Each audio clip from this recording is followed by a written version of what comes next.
So does your teak deck or teak furniture look as gray and weathered as these two benches? I've tried many other products on the market before. None of them work as well as our Teak Magic Part 1 and 2. We spent years developing this product, took it to market last summer, and this is the best teak cleaning products on the market. First of all, we're going to start out by mixing.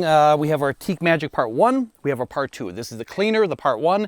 This is the brightener. We don't need this till later, so we're going to put this off to the side. It's 1 part of this to 4 parts water. In this particular case for this bench, we bought this with our kit. We're going to mix up 1 quart of the Teak Magic Part 1, and I have this empty bottle we're going to mix with fully with a gallon of water. Pour it in there. That's going to give us a dilution ratio that's correct. Pour it in. Has a little bit of a gel agent to it, so it keeps it a little bit thicker, but again, highly concentrated. Take our blue polypropylene pad, mix it up.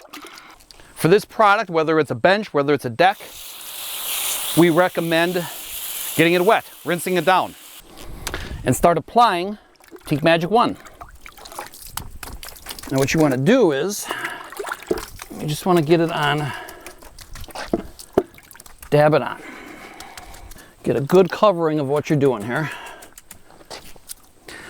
All right, so now we've applied the Teak Magic Part 1 to this entire bench, top to bottom, both sides. And you can see that we still have probably about a half a quart left. So 1 quart basically did this bench, and I went a little bit heavier in some spots. And you can see just from dunking the pad into the product, you can see how dirty that is. We're gonna let this product sit 3 to 5 minutes. Let it dwell on there, let it do its job, clean the teak bench, and we'll come back and start scrubbing. All right, so it's been about 5 minutes since we applied the Teak Magic Part 1 and let it dwell on the surface. The product is doing its job. One thing I want to recommend strongly, and I'm guilty of this all the time, use rubber gloves. Whether you're using our hull and bottom, whether you're using our Teak Clean, using the Teak Magic, using the gloves helps protect your hands from just the schmuck that gets on, all the dirt, all the grime. It's just a better thing to do. It's safer to use, and I have to get in the habit sometimes of doing it too, but it's very highly recommended that you use it. And you can see on this bench, we had a lot of this green, I don't know, it was mold, algae, whatever it was. It's loosened up, it's just literally just coming right off. So the product dwelling for 5 minutes did its job. Let the product do the majority of the work. Now for some of these areas where it's hard to get in between with the pad, we brought our brush. And so now we can take the brush, get it in there a little bit, and scrub in between all these slats. So here you can see some of this decorative artwork that's kind of in this teak here. The polypropylene pad isn't going to reach into those crevices, so we're going to use the brush to get in there and just lightly scrub back and forth in there. And it's going to go ahead and work all the dirt and all the crud built up in those little grooves. I don't think this bench has been cleaned in probably 25 years. And I'm going to rinse everything off and show you kind of what results we have after one cleaning here.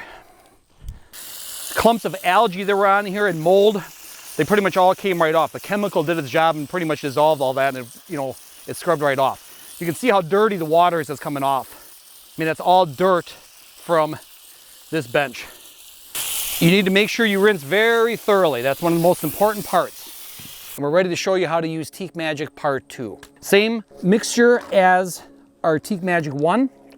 1 part of this, 4 parts of water. This is the brightener. This is going to bring the brightness back to the bench, the teak wood. For this, we are going to use the same medium polypropylene pad we use for cleaning it. You can see this one's kind of worn down from all the scrubbing, but not a big deal because all we're doing here is getting the product on the surface. Not a lot of scrubbing going on here, but just applying the product. And we're going to be doing the same thing we did with the Part 1. Dumping in the bucket and dabbing it on the product everywhere you go. And this will be a pretty much a chemical reaction. Now this wood is pretty dry, so we're gonna go a little bit heavier. You can get the wood wet first if you'd like. And we're just gonna kind of rub it in and let it do its job. All right, now that we've applied the product thoroughly on this bench, we're gonna let it sit. Again, let it sit and dwell 3 to 5 minutes. All right, so we've let the product dwell on the surface now for almost 5 minutes, and the product has done most of its work. We're gonna go ahead and just do a light, rub down is basically what we're doing with this. Not so much a scrubbing, and just kind of work it into the teak here a little bit, and just kind of scrub it down very lightly, and then we're going to rinse. Always one of the most important things you can do is rinse all the product off of your surface, whether it's a teak deck, whether it's a piece of furniture. We're gonna let it dry, and we're gonna go ahead and apply our Triton, which is our protectant, once it's thoroughly dry, probably within the next couple hours. All right, so it's a couple hours after we clean this teak bench with our Teak Magic Part 1 and Part 2. And you can clearly see the difference between this bench and this bench. And obviously this bench started out like this. This one was a little bit dirtier, but you can see night and day difference. This one cleaned up really nice. We do have about an hour and a half of time invested in cleaning this one bench. And we cleaned it with the Teak Magic 1. I went back and just did some light touch-up and some light additional scrubbing with Teak Magic 1 in some of the smaller areas. Rinsed it off thoroughly, let it dry for about 10-15 minutes, and then went ahead and applied the Teak Magic Part 2, the brightener, and this is the result we got. So you can clearly see the difference between the uncleaned and the cleaned bench using Teak Magic Part 1 and 2. So now we're going to go ahead and take it to the next step, and we're going to apply our Triton, which is our teak protectant, and we're going to apply it to this bench here, and that's going to give it a hydrophobic protection against any oils, water, wine, whatever else you may have, and it has a UV protectant in it also. So we're going to go ahead and protect this bench and get that done with.